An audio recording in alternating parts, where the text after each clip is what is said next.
China es el país con mayor crecimiento del mundo y la segunda economía del planeta. Además, es el mercado donde todos colocan la mirada porque no solo se puede obtener mercancía a precios módicos, sino también colocar productos. Por eso en Venezuela podría ser una alternativa para desarrollar nuestro comercio. Uno de los temas ha sido precisamente el tema de las importaciones de China, pero también hay que aprender a exportar hacia China. Claro está, hoy se dice que el Pacífico es el mar del siglo XXI como el Atlántico era el del siglo XX. Y de hecho, ya en América Latina hay un grupo de países que son la Alianza del Pacífico, están mirando hacia el Asia. Venezuela no es país pacífico en el sentido que no tiene frontera con el Océano Pacífico, pero a través de Colombia podríamos llegar a acuerdos para sacar nuestros productos al Pacífico y hay que ver esa nueva realidad como muy importante, es decir, conocer la Alianza del Pacífico más allá de la pertenencia a Mercosur y aprovechar tal vez en UNASUR, que estamos todos los estados, para tener políticas coordenadas y sobre todo hacia el Asia, no solamente hacia China, sino a Corea, Malasia, Indonesia, Tailandia, son nuevos mercados en los cuales tenemos que conocer y trabajar. Por ahora hay más importaciones que exportaciones, salvo las exportaciones de materias primas como el petróleo. Pero en el futuro tenemos que también vender nuestros productos a mercados que lo requieren. Para eso hay que estudiar esas economías, conocer su cultura y saber negociar. Quitando por un momento el tema del control de cambio, existe por supuesto la posibilidad de invertir en China, no solo para un venezolano, sino para, digamos, cualquier país o empresario de cualquier país del mundo. China tiene una política cada día más abierta hacia la recepción de capitales extranjeros. De hecho, es la mayor receptora de inversión extranjera directa del mundo.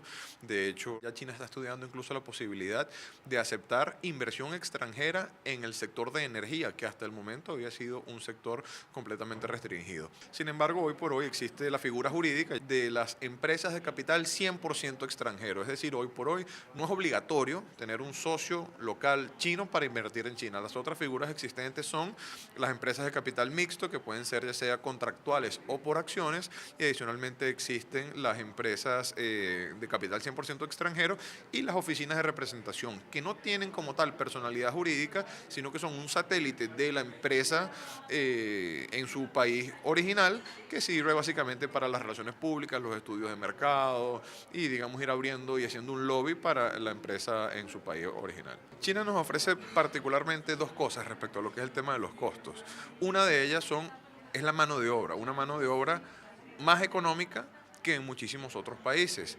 Y adicionalmente a la mano de obra tenemos unas grandes economías de escala, donde China, por ser el primer exportador del mundo, tiene grandes producciones que reducen los costos unitarios, los cuales van tendiendo, digamos, a disminuir mientras mayor es la cantidad, y si eso lo sumamos entonces al costo bajo de la mano de obra, inmediatamente tenemos productos con un margen de competitividad importante, es decir, productos que van a ser más económicos que en otros mercados, lo cual no quiere decir, de una forma errada, como piensa mucha gente, que los productos en China van a ser regalados. Las cosas regaladas no existen, y si son regaladas seguramente son malas. Lo que vamos a conseguir son productos altamente competitivos. De allí viene el ahorro, pero para poder sacarle provecho debemos ser buenos empresarios igualmente. El arbitraje es un mecanismo para dirimir diferencias entre empresas o entre empresas y países. La salida de Venezuela del CEADI ya hace un año y medio no fue un buen augurio para los inversionistas. Pero dejemos que sea Diana Drullers, quien es la directora ejecutiva del Centro de Arbitraje de la Cámara de Comercio de Caracas, quien nos explique las implicaciones. Venezuela tiene firmado en este momento 27 tratados. Cada tratado de esos dice que si un inversionista acude a un estado e invierte en ese estado, el estado tiene el deber de protegerlo y de mantenerle las mismas condiciones que le ofreció en el momento que le aceptó la inversión. A quien se demanda siempre es a los estados. Pero tienen que entender que el CEADI fue una figura que se creó en los años 60 y se creó por una razón muy específica. Se creó porque en ese momento había una necesidad, o sea, esa convención de Washington nació porque en ese momento había muchos países en vías de desarrollo que necesitaban capital para poder desarrollarse. Y en otros países había un exceso de capital que estaba listo para migrar a otros sitios. Entonces, las Naciones Unidas, que tiene un departamento que se llama el SINUDMI, que es para la unificación del derecho mercantil, creó esta convención a la cual los estados se fueron adhiriendo para darle condiciones a los inversionistas para que trajeran su inversión aquí. Si yo soy un estado que soy parte de la Convención de Washington, yo le ofrezco más garantías a un inversionista extranjero que un estado que no lo es. Para empezar, es un problema desde el punto de vista imagen.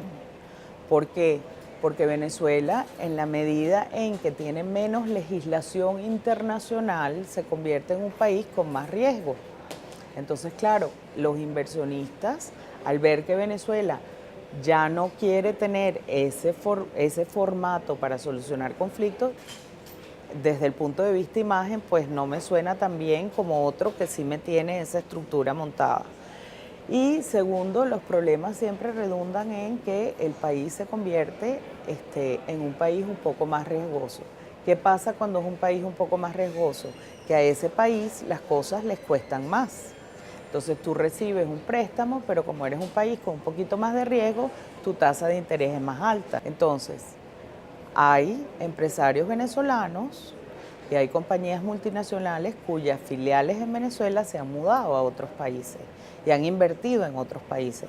Al tú retirarte del CIADI, eso hace que los empresarios venezolanos que invierten en otros países también queden desprotegidos. Que ese lado de la moneda nadie lo piensa mucho, pero tú tienes compañías de aquí que se han ido han invertido en otros países, están produciendo en otros países. Y esos quedan desamparados porque al Venezuela no ser parte del CIADI, y ellos muchos ya habían planificado y habían hecho sus inversiones.